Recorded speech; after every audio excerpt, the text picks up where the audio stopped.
Sabe aquele vídeo que você sempre sonhou? Um vídeo simplesmente perfeito, com todas as fórmulas e todas as dicas que você precisa para simplesmente detonar na prova de matemática do Enem? Um vídeo que você passa horas procurando, mas você nunca acha. Pois é, agora esse vídeo existe. E você já pode conferir todas as fórmulas e dicas num único vídeo super objetivo e dinâmico para você. Bom, meu querido aluno, o que está acontecendo aqui? Quem sou eu? Eu sou o professor Mick Xavier, do canal Matemática em Foco. Muito prazer se você ainda não me conhece. Nesse vídeo a gente vai apresentar para você um panorama da prova do Enem 2016-2017 e vamos apontar sobre os conhecimentos e fórmulas que você precisa saber sobre cada conteúdo importante na prova. Mas antes de começar, deixa eu só lembrar para você os conteúdos que foram mais cobrados nas provas de 2016 e 2017. Coloca na tela, meu querido aluno, o gráfico da distribuição de frequência dos conteúdos em 2016. Como você pode ver, em 2016, os conteúdos mais cobrados estão marcados aí no gráfico com a cor laranja: geometria espacial, geometria plana, razão, escala e proporção, porcentagem, estatística, interpretação gráfica e função. Se você observar a quantidade de questões, temos 6 questões de espacial, 7 de geometria plana, 9 de razão, proporção e escala, 6 de porcentagem, 5 de estatística, 5 de interpretação gráfica e 4 de função. Agora, os itens que estão, as barrinhas que estão em azul, são aqueles conteúdos que foram pouco cobrados. Progressões, uma questão, ou seja, PA ou PG caiu uma questão. Razões trigonométricas, também uma questão. Análise combinatória, 2 questões. Probabilidade, uma questão. E logaritmo, 2 questões. Então essa é a realidade, esse é o panorama da prova do Enem de matemática em 2016. Agora, confere comigo a prova do Enem 2017, gráfico na tela. Mesma coisa, conteúdos mais cobrados marcados em laranja: geometria espacial, geometria plana, razão, proporção e escala, porcentagem, estatística, interpretação gráfica e análise combinatória. Os conteúdos com menos cobranças foram razões e funções trigonométricas, probabilidade, logaritmo, função, questões envolvendo lógica, equações fracionárias, juros, geometria analítica e unidade de medida. Bom, agora, se você me permite, eu vou fazer uma leitura de uma conclusão que a gente tirou para você sobre essas duas provas. Os conteúdos mais cobrados em 2017 continuaram sendo geometria espacial, geometria plana, razão, escala, proporção, porcentagem, estatística e interpretação gráfica.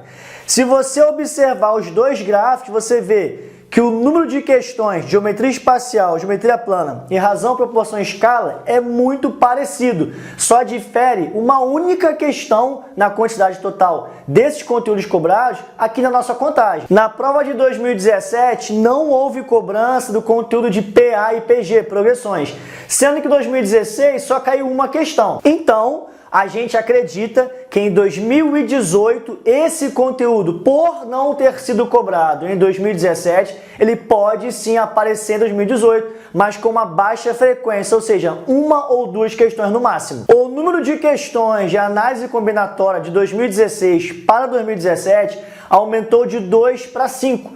Então a gente acredita que o número de questões de análise combinatória não vai aumentar. Ele pode, no máximo, continuar com 5 questões ou diminuir, mas aumentar essa quantidade de questões não vai. 5 questões de análise combinatória já é um número bem significativo. O número de questões de probabilidade de 2016 para 2017 aumentou de 1 para 3. Então a gente também acha que se esse conteúdo aumentar na quantidade de questões, na sua frequência, não vai passar de 5, nivelando com a análise combinatória. Alguns conteúdos que não foram cobrados em 2016 foram cobrados em 2017, como, por exemplo, juros, geometria analítica, função trigonométrica, que são os mais significativos.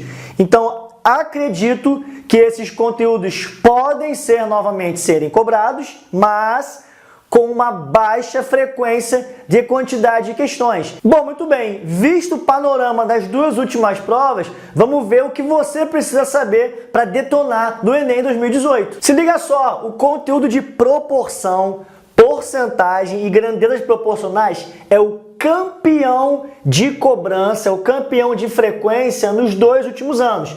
Então a gente separou uma coluna do nosso quadro somente para falar desses conteúdos. A proporção, pela definição, é uma igualdade de 2 frações. Sempre vale que numa proporção a multiplicação cruzada tem que dar o mesmo resultado. Ou seja, se A está para B, assim como C está para D, A vezes D é igual a B vezes C. Tem que dar o mesmo resultado, que é a mais famosa propriedade da proporção. Também chamamos de multiplicação cruzada ou cruz-credo. Uma propriedade não tão comum, mas interessante você saber é que se A está para B, assim como C está para D, se você adicionar esses 2 valores da segunda fração na primeira, A mais C, ou seja, o C você adiciona em cima e o D você adiciona embaixo. A mais C está para B mais D, assim como A está para B. Então, se você pegar esses 2 valores e somar na primeira fração, você vai continuar com uma proporção. Exemplo, 1 está para 2, assim como 2 está para 4. Se eu somar o 2 em cima e o 4 embaixo, 1 mais 2 dá 3 e 2 mais 4 dá 6. 3 sextos continua sendo proporcional a 1 meio, que por sua vez é igual a 2 quartos. Uma propriedade interessante de proporção. Uma outra propriedade que não é tão comum a gente falar, até porque ela é um tanto quanto lógica, é a inversão das frações. Se você inverter a fração e inverter logicamente a segunda, ou seja, inverter as duas, vamos continuar com uma proporção. Se A está para B, assim como C está para D, então B está para A, assim como D está para C. O que você não pode fazer em hipótese nenhuma nesse caso é você inverter uma fração e não inverter a outra. É esse cuidado que você tem que tomar. Beleza, a proporção é um conteúdo que tem caído muito na prova do Enem, lógico, mas contextualizado, sempre com uma carga de interpretação que você deve praticar e exercitar. A porcentagem, a gente vem aqui frisar para você 2 métodos de calcular. Por exemplo, 12% de 50, você pega o 12%, transforma em 12 sobre 100, multiplica por 50. O 0 do 50 eu vou cortar com o 0 do 100, tá certo? 12 vezes 5, que dá 60, e o 10 sobrou embaixo. Corto os zeros, resultado é 6. É o método de resolução da porcentagem pela fração de um número. Eu transformo a porcentagem na sua fração original, afinal toda porcentagem é uma divisão por 100. Ou a gente pode resolver a porcentagem pela regra de 3. Muita gente prefere, muita gente gosta. 12% de 50, como é que eu descubro? 50 é o meu 100%. Então 100% está para 50%.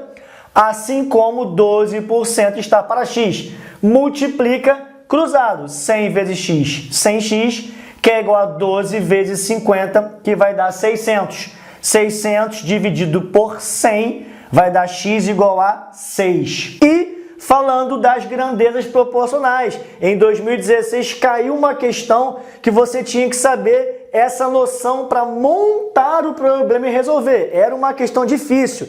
Vamos lá. Se y é igual a 2 vezes x, eu posso afirmar que o y é diretamente proporcional ao x. Por quê? Quando uma grandeza é diretamente proporcional à outra, existe um número inteiro que multiplicado pela grandeza vai dar aquele resultado inicial. Então, se y é diretamente proporcional a x, é porque existe um número inteiro que multiplicado por x vai dar o y. Nesse segundo caso, eu posso afirmar que o y e o x são inversamente proporcionais. Justamente o contrário, né? Se o y é inversamente proporcional a x, então vai existir um número inteiro que dividido por x, o resultado vai dar o y. Melhor dizendo, grandezas diretamente proporcionais. Quando uma aumenta, a outra aumenta junto. Se eu aumentar o x, consequentemente o y também vai aumentar. Se eu diminuir o x, consequentemente o y também vai diminuir. Grandezas diretamente proporcionais. Ou as duas aumentam ou as duas diminuem. Agora, nas grandezas inversamente proporcionais, acontece exatamente o contrário, quando uma grandeza aumenta, a outra diminui. Nesse caso, quanto mais eu aumentar o valor do x, o valor do meu y vai diminuir. Ou o contrário, quanto menos for o valor do x, maior vai ser o valor do meu y. Então, atenção com a definição de grandezas diretamente proporcionais e inversamente proporcionais. Também é muito importante você saber escala e as unidades de medida. Ou seja, o que é escala? Relação entre um desenho e um objeto. O desenho está representando um objeto real num papel ou num mapa. E é muito comum aparecer essa nomenclatura, 1 está para 100. O que isso significa? Significa que 1 centímetro, por exemplo, no desenho equivale a 100 centímetros na realidade, ou 1 centímetro equivale a 1 metro. Então fique muito atento com essa notação e com a unidade de medida que o problema está te apresentando. É extremamente importante que você saiba trabalhar com a conversão entre todas as unidades de medida. Quando eu falo de conversão, eu estou falando basicamente de deslocamento da vírgula. Então, pegando quilômetro, hectômetro, decâmetro, metro, decímetro, centímetro e milímetro. Esses prefixos valem para todas as unidades de medida, seja L de litro, seja G de grama, sejam as unidades de área, quilômetro quadrado, hectômetro quadrado, decâmetro quadrado, metro quadrado, decímetro quadrado, centímetro quadrado e milímetro quadrado, e as unidades de volume, quilômetros cúbicos, hectômetros cúbicos, decâmetro cúbico, metro cúbico, decímetro cúbico, centímetro cúbico e milímetro cúbico. Ufa, perdi o ar. Mas o detalhe está aqui, ó, no deslocamento da vírgula. Quando você faz uma conversão no metro, na grama ou no litro, se eu faço a conversão de metro para decímetro, a vírgula anda uma casa para a direita. Se eu faço a conversão de centímetro para metro, a vírgula anda duas casas para a esquerda. Mesma lógica para grama e para o litro. Agora, se for unidade de área, tiver o expoentezinho aqui 2, quando você faz a conversão, a vírgula se desloca de 2 em 2, de acordo com o seu expoente. Então, se fosse decímetro quadrado para centímetro quadrado, a vírgula vai se deslocar quantas casas para a direita? 2 casas. Se fosse decímetros cúbicos para centímetros cúbicos, a vírgula vai se deslocar quantas casas para a direita? 3. Quem manda é o expoente no deslocamento da vírgula. Lembrando que é muito importante você também saber aquelas relações entre volume e capacidade. 1 decímetro cúbico equivale a 1 litro e 1 metro cúbico equivale a 1000 litros.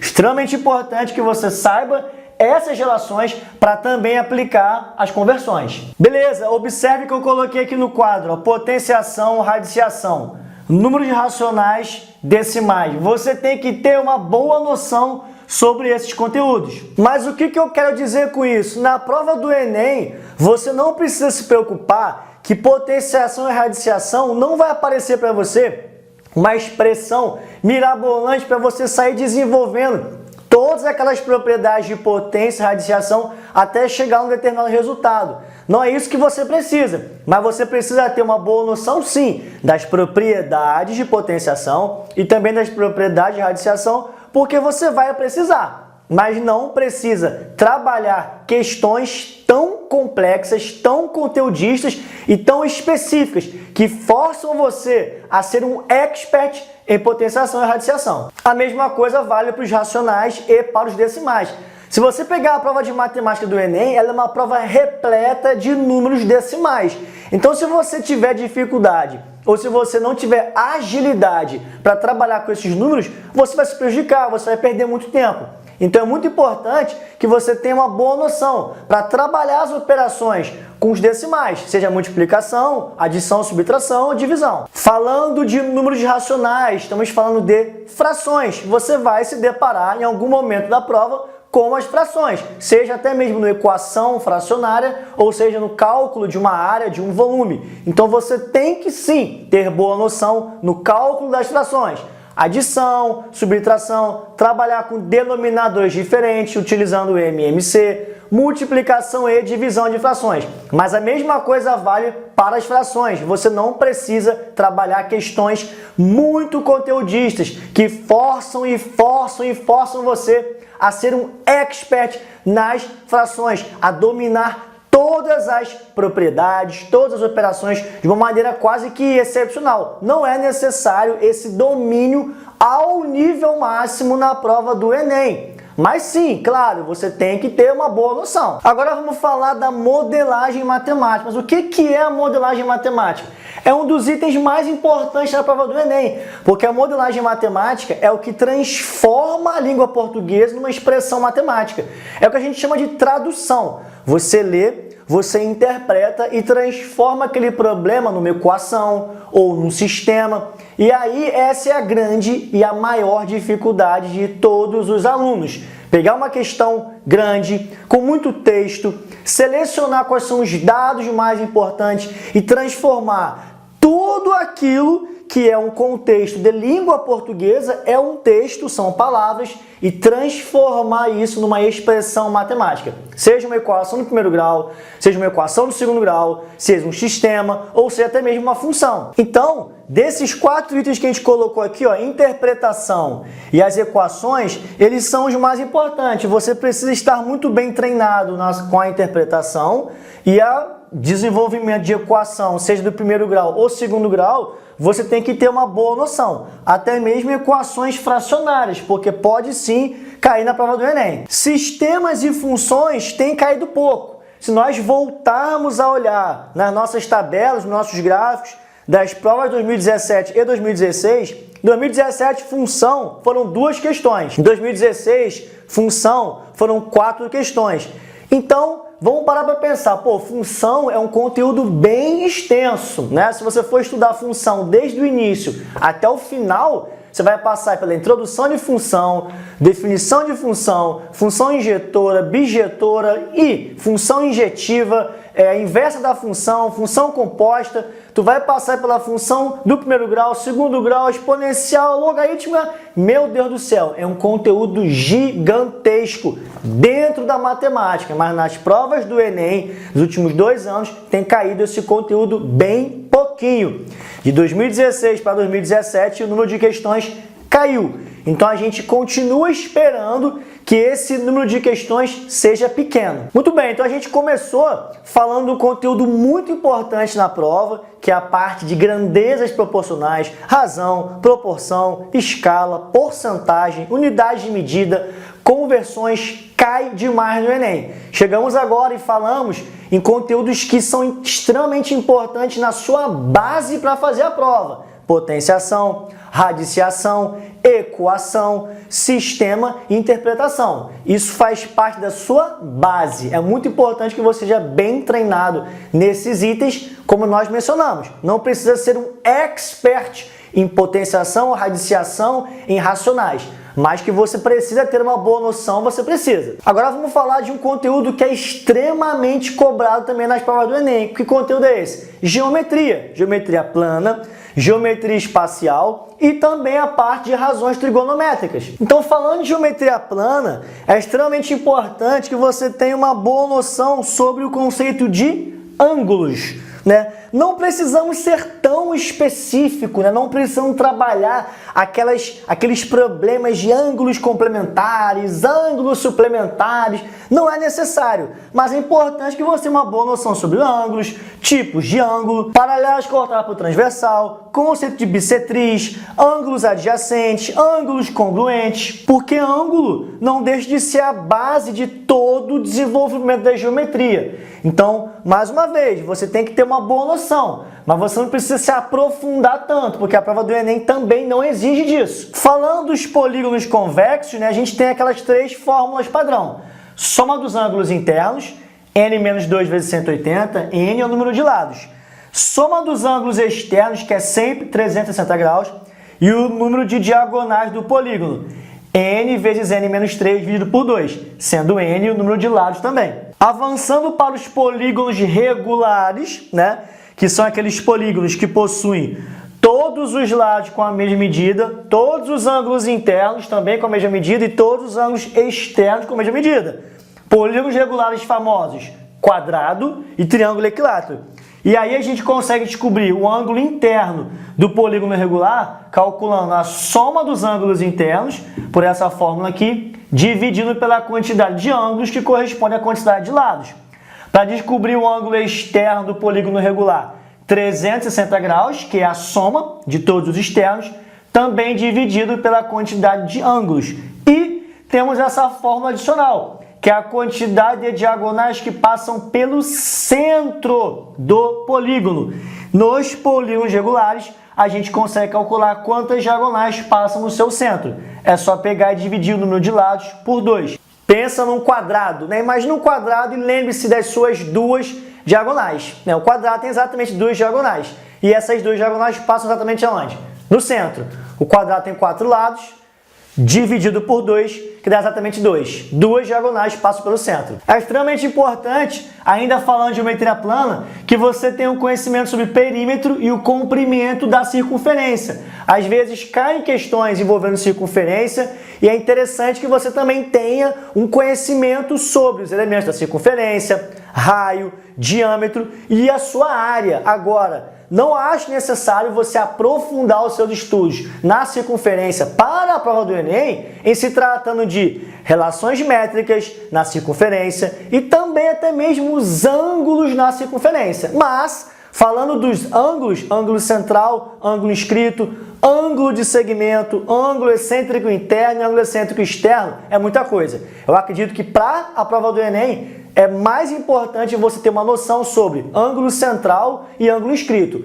Além disso, eu acho exagero. E claro, saber a fórmula do comprimento da circunferência. Qual é a fórmula? Comprimento da circunferência é igual a 2 vezes π vezes r, 2πr. Agora, falando sobre a área dos polígonos, é extremamente importante. Colocamos aqui algumas fórmulas para você. Base vezes altura é a fórmula que vale para paralelogramo, que no caso são os retângulos e os quadrados. Base vezes altura vale para paralelogramo, retângulo e quadrado. Base vezes altura sobre 2 é a fórmula da área do triângulo. Qualquer triângulo você calcula a sua área pela fórmula base vezes altura sobre 2. Vale lembrar que o triângulo tem 3 lados e ele também tem 3 alturas. E ele tem uma altura relativa a um determinado lado. Então, cada lado do triângulo pode ser a sua base, desde que você saiba ou consiga calcular a altura relativa a essa base. E aí você joga na fórmula base vezes altura sobre 2. L ao quadrado raiz de 3 sobre 4. Que fórmula é essa? É a fórmula da área do triângulo equilátero. Eu não sei se você lembra, mas o triângulo equilátero existe uma fórmula para a sua altura, que é o L raiz de 3 sobre 2. E aí você pegando o lado do triângulo equilátero, que é a sua base, multiplicado pela altura, que é L raiz de 3 sobre 2, tudo isso dividido por 2 vai dar exatamente a fórmula L ao quadrado raiz de 3 sobre 4. A vezes B vezes o seno de θ dividido por 2. Que fórmula é essa mesmo, professor? É a fórmula para você calcular a área de um triângulo, sendo que você sabe a medida de 2 lados desse triângulo e a medida do ângulo entre eles. Então, é a área do triângulo em função do seno de um dos seus ângulos internos. Só que você precisa saber a medida desse ângulo e dos 2 lados adjacentes a ele. Bzão mais Bzinho vezes H sobre 2. Que fórmula é essa? É a fórmula da área do trapézio. Bzão é a base maior, Bzinho é a base menor. A altura, H, altura do trapézio, dividido por 2. Dzão vezes Dzinho dividido por 2. Que fórmula é essa? É a fórmula da área do losango. Em geral, a gente divide o losango pelas suas diagonais, diagonal maior e diagonal menor. O produto dessas diagonais dividido por 2, ou também chamado de semiproduto, é justamente a fórmula para calcular a área de um losango. Mas você não pode esquecer que o losango é um quadrilátero com os 4 lados iguais. E as diagonais do losango, elas são perpendiculares. Então, todo losango ele pode ser dividido em 4 triângulos. Então, você pode calcular a área de um triângulo, multiplicar por 4 e descobrir a área desse losango. Π vezes R ao quadrado é a área de qualquer círculo. A área do círculo é o π multiplicado pelo seu raio ao quadrado. Lembrando que o raio é a distância do centro do círculo até a circunferência. 6 vezes L ao quadrado, raiz de 3 sobre 4. Que fórmula é essa? Essa é a fórmula da área de um hexágono regular. Todo hexágono regular pode ser dividido em 6 triângulos equiláteros. Então, note que L ao quadrado, raiz de 3 sobre 4 é exatamente a área de um triângulo equilátero. Esse 6 que está aqui está exatamente indicando que nós estamos multiplicando por 6, porque o hexágono é dividido em 6 triângulos equiláteros. Agora, falando das razões trigonométricas, sempre cai também na prova do Enem alguma questão envolvendo razões trigonométricas. Não está caindo muito. Em 2016 e 2017 caíram poucas questões, uma ou duas em cada ano. É pouco, mas vamos lá, vamos relembrar. Seno de qualquer ângulo no triângulo retângulo, calculo como? Cateto oposto dividido pela hipotenusa. Cosseno, cateto adjacente dividido pela hipotenusa. E a tangente é o cateto oposto dividido pelo cateto adjacente. Vale lembrar que a tangente também pode ser calculada através da divisão do seno pelo cosseno do ângulo. Então, se você quiser, por exemplo, calcular a tangente de 45 graus, você pode calcular essa tangente pelo seno de 45 dividido pelo cosseno de 45. Falando nisso, vamos relembrar a tabela trigonométrica dos ângulos notáveis. Os ângulos notáveis são 30, 45 e 60. E essa tabelinha dá pra gente os valores de seno, cosseno e tangente. O macete é você escrever o seno e o cosseno primeiro, da seguinte maneira: 1, 2, 3, 3, 2, 1. Divide todo mundo por 2 e coloca a raiz quadrada em todos os numeradores. De novo, vamos repetir. 1, 2, 3. 3, 2, 1. Divide todo mundo por 2 e coloca a raiz quadrada em todos os numeradores. Note que a raiz quadrada de 1 dá exatamente 1. Por isso que não aparece o símbolo da raiz aqui e nem aqui. Agora, como que eu vou descobrir a tangente, professor? Você vai usar exatamente o que eu falei. Você não precisa decorar mais nada. Para descobrir a tangente, é só você dividir o seno pelo cosseno. Então, se você pegar 1/2 e dividir pela raiz de 3 sobre 2, vai dar exatamente raiz de 3 sobre 3. Se você pegar raiz de 2 sobre 2 e dividir por raiz de 2 sobre 2, vai dar exatamente 1. E se você pegar raiz de 3 sobre 2 e dividir por 1/2, vai dar exatamente raiz de 3. Bom, então esses conteúdos de geometria plana e razões trigonométricas, sem dúvida, são conteúdos muito importantes. Ainda falando das razões trigonométricas, em 2017, que é uma questão que falava de função trigonométrica. Mas apesar da questão te dar uma função que estava em função de um seno, eu não entendo que você teria que ter noções sobre as funções trigonométricas, os seus gráficos, os seus períodos, enfim, uma coisa muito mais específica e muito mais trabalhosa. No meu entender, o Enem, se cair uma questão novamente de funções trigonométricas, vai ser uma questão do mesmo modelo. Muito bem, falando de geometria espacial, eu acho que a relação de Euler para os poliedros, o famoso V mais F igual a A mais 2, ou vamos fazer amor a 2, eu não entendo que essa fórmula é uma fórmula extremamente essencial para o Enem, não vem cobrando isso. Por isso eu risquei. Mas é uma fórmula também muito simples, que não tem muita dificuldade em você guardar. Vamos fazer amor a 2. Então, vale a pena você guardar. E claro, lembrando que V, vértices, F, faces e A, arestas. Agora, se tratando de prismas e de volume, é extremamente importante que você saiba calcular o volume dos prismas clássicos, que são cubos e paralelepípedos. Os outros volumes, cilindro, cone, pirâmide e esfera, não estão caindo na prova do Enem. Mas, como a geometria é um conteúdo sempre muito cobrado, tanto espacial quanto plana, pode sim agora em 2018 cair alguma questão mais específica trabalhando esses volumes. Então é muito interessante, é muito importante você chegar na prova do Enem sabendo todas as fórmulas. Volume do cilindro também é área da base vezes a altura, ou seja, a base de um cilindro é sempre um círculo. Qual é do círculo? πr ao quadrado. Então, volume do cilindro, πr ao quadrado vezes h. Volume do cone e da pirâmide é a mesma fórmula, é 1/3 da área da base vezes a altura.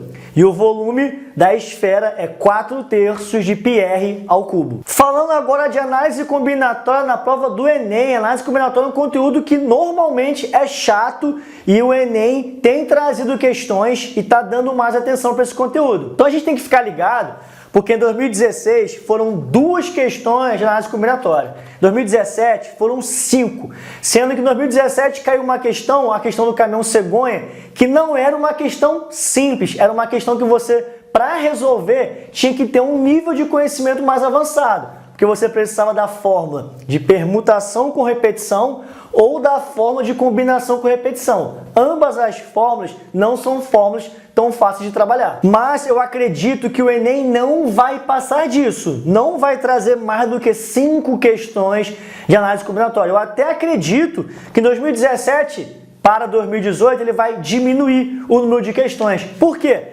Porque o conteúdo de progressões PA e PG não foi cobrado em 2017. Então eu acredito que em 2018 ele vai cobrar PA e PG e ele vai ter que diminuir o número de questões, o número de frequência de algum conteúdo. E eu apostaria na análise combinatória. Então ele pode diminuir o número de questões na análise combinatória, também de probabilidade. Afinal, em 2016 foi apenas uma questão de probabilidade, em 2017 foram 3. Então seria muito natural ele diminuir, por exemplo, uma questão de combinatória e uma questão de probabilidade e colocar 2 questões de progressão, uma de PA e uma de PG, por exemplo. Pode acontecer. Então eu acho importante você chegar em 2018, no Enem 2018, com uma noção sobre progressões, PA e PG. Não precisa ser nada muito aprofundado, não precisa pegar aquelas questões de vestibulares tradicionais que exigem muito conhecimento. Não, é só você ter a fórmula na cabeça e a ideia do comportamento de uma PA, do comportamento de uma PG. Termo geral da PA e soma dos termos de uma PA. Termo geral de uma PG e a soma dos termos de uma PG. Para finalizar, vamos falar de estatística. Em 2016, na nossa contagem, foram 5 questões de estatística e mais 5 de interpretação gráfica. Então, se a gente colocar a interpretação gráfica dentro da estatística, foram 10 questões de estatística em 2016. Em 2017, juntando a parte de média com a parte de análise gráfica, foram 8 questões de estatística. Então, eu aposto com toda certeza que esse número de questões não vai diminuir. Eu acredito que não vai ser menos que 8 questões trabalhando conteúdo de estatística. Média, principalmente, não é mesmo? Média aritmética. A gente sabe que tem média ponderada, a gente sabe que tem média harmônica, média geométrica, mas esquece isso. O Enem é média aritmética. Problemas envolvendo média aritmética. E, lógico, a análise gráfica vai cair, ou melhor, vão cair questões, muitas questões, creio eu, que variando aí entre 7 e 10 questões de estatística. Então é muito importante você ter bem definido na sua cabeça o conceito de média aritmética e, claro, veja as provas, ou melhor, veja a prova do Enem 2017, como foram essas questões de média, porque tem grande chance de questões como essas aparecerem novamente na prova. Bom, meu querido aluno, chega, eu não quero mais tomar seu tempo, eu só tenho uma boa notícia para te dar. Na descrição desse vídeo, eu deixo para você um link para você baixar um kit gratuito de matemática básica, um e-book completo com toda a matemática básica que você precisa para a prova do Enem, com mais de 170 questões, inclusive várias questões do Enem. Dentro desse kit que você vai receber através do link que está na descrição, você também vai ter acesso a várias videoaulas com várias resoluções e um simulado com 20 questões para você fazer. E também vamos deixar na descrição desse vídeo várias playlists ou links de vídeos específicos para você dar uma revisada geral nesses conteúdos mais bem direcionado, ou seja, trabalhando direto com questões do Enem. Afinal, faltando 2 dias para a prova do Enem, você não pode se dar ao luxo de não estar vendo, não estar treinando, não estar vivenciando questões modelo Enem. Afinal, é isso que você vai encontrar pela frente. Beleza? Tchau! Um abraço, valeu, fui!